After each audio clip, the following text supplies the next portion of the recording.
रमा एक दिन अपने तीनों बहुओं को अपने कमरे में बुलाया। माँ जी, आपने हमें बुलाया? इस मंगलवार को हमें उषा मौसी के बेटे के शादी में जाना है।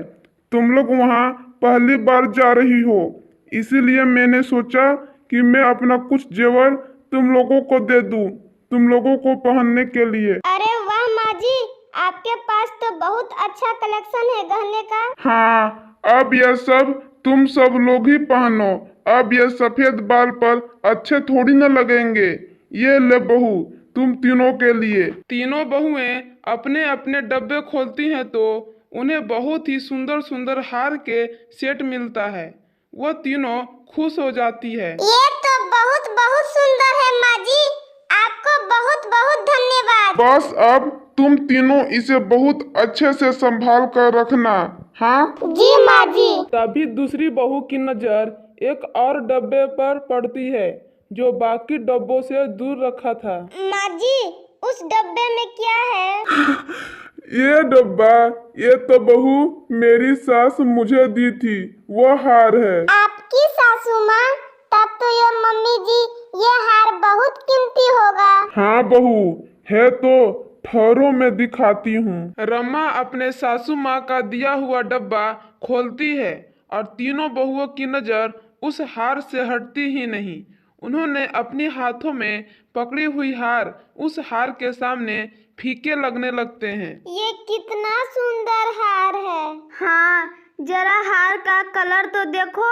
जो इस हार को एक बार पहनते हुए देख ले, उसका नजर इस हार से दोबारा हटे ही ना। रमा ढक्कन बंद कर देती है और तीनों बहुएं वहां से चली जाती हैं। लेकिन तीनों बहुएं के मन से वह पुश्तैनी हार का ध्यान नहीं जा रही थी। तीनों बहुएं अपने अपने कमरे में उस हार के लिए सपने देख रहे थे। काश वे हार मुझे मिल जाती शादी में पहनने के लिए, फिर सब लोग मेरी तारीफ ही करते। मेरा तो स्टाइल ही अलग होगा। मेरे दोनों देवरानियां बस देखते ही रह जाएंगी। मैं तो अपने दोनों जेठानियां से इतनी मासूम और सुंदर हूँ। अगर वह हार मुझे पहनने के लिए मिल जाए तो मजा ही आ जाएगा। तीनों के तीनों बहुएं उस हार को पहनने के लिए सपने देख रही थी। लेकिन बात यह थी कि उस हार को अपने सासू माँ से कैसे मांगा जाए। माँ जी मेरी बात कभी भी नहीं टालेगी। वैसे भी मैं घर की बड़ी बहू हूँ। अगर मैं माँ जी का खूब सेवा करूँ और उन्हें खुश कर दूँ, तब तो वह हार मेरा है। सासू माँ के लिए खूब अच्छे अच्छे स्वादिष्ट भोजन बनाऊंगी, तब तो सासू माँ मुझसे खुश हो जाएंगी।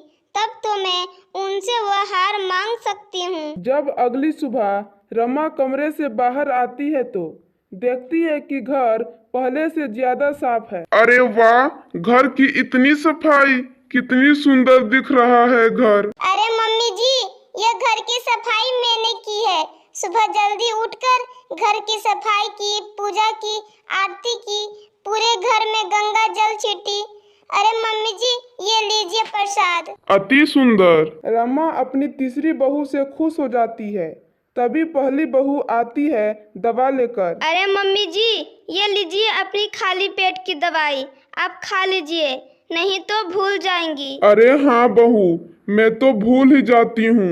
हफ्ते में बस 3 दिन ही खा पाती हूँ, बाकी दिन गोल ही हो जाती है। अब आप फिक्र मत कीजिए। अब से मैं आपका ध्यान रखूंगी और आपको रोज ये दवा खिलाने की जिम्मेवारी मेरी। रमा दवा खाकर कुछ देर बाद नाश्ते के टेबल पर बैठती है तो देखती है कि उसके मनपसंद आलू के पराठे बनी है। अरे वाह, आलू के पराठे, कितने वक्त हो गया खाए हुए। माँ जी, ये मैंने बनाई है आपके लिए। मुझे पता है कि आपको आलू के पराठे बहुत पसंद है। तीनों बहुएं एक दूसरे के तरफ देखकर यही सोच रही होती हैं कि यह सब हार की वजह से ही हो रही है और अपनी सास की खुशामद कर रही हैं। अरे बाप रे, घर की सफाई हो रही है, माँ जी का मनपसंद खाना बनाया जा रहा है, सब हार के लिए। कोई बात नहीं, जीत तो मेरी ही होगी। वह हार तो मुझे ही मिलेगा, इतनी सेवा करूंगी माँ जी का। माँ जी पानी पीजिए, नहीं तो आपको हिचकी आने लगती है ना। मैं कितनी भाग्यशाली हूँ कि मुझे इतनी अच्छी बहुएं मिली हैं।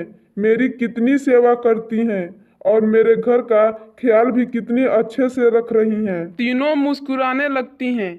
फिर क्या था, फिर तीनों बहुएं अपने सास को खुश करने में लग जाती हैं। एक दिन रमा को मार्केट जाना होता है। चलिए माँ जी, मैं चलती हूँ आपके साथ। नहीं नहीं, माँ जी के साथ तो मैं जाऊंगी। नहीं, माँ जी को मार्केट में लेकर जाऊंगी। देखो तुम दोनों, मैं जानती हूँ इतनी सेवा माँ जी का क्यों हो रहा है। आप जानती हैं जैसे कि हम बेवकूफ हैं। हाँ हाँ, मुझे भी पता है कि आप दोनों इतनी सेवा उस पुश्तैनी हार के लिए कर रही हैं। वह हार तो मुझे ही मिलेगा, क्योंकि मैं इस घर की बड़ी बहू हूँ। वह तीनों झगड़ रही होती हैं। रमा समझ जाती है कि यह सब सेवा हार के लिए हो रही थी। हार? तुम तीनों बहुएं उस पुश्तैनी हार के लिए मेरी इतनी सेवा कर रही थी? मतलब यह सब दिखावा था? तीनों बहुएं चुप हो जाती हैं। नहीं माँ जी, वो तो बस। क्या वो तो बस? मैंने सब सुना है। तुम तीनों के सारी बात सुन ली है। तुम तीनों को ऐसा करते हुए शर्म नहीं आई? हमें माफ कर दीजिए, हमसे गलती हो गई। रमा गुस्से में वहां से चली जाती है। कुछ दिन बाद शादी में जाने के लिए दिन आता है। तीनों बहुएं शादी में जाने के लिए तैयार हो जाती हैं और उन्होंने अपने सासू माँ का दिया हुआ हार पहना होता है। तभी रमा भी वहां आ जाती है। हार? तीनों अपनी सास की तरफ देखती हैं। रमा ने अपनी वही पुश्तैनी हार पहना होता है। कैसा लग रहा है बहू मेरा हार? तीनों बहुएं उस हार को देखकर एक दूसरे के तरफ देखती हैं और कुछ बोल ही नहीं पाती।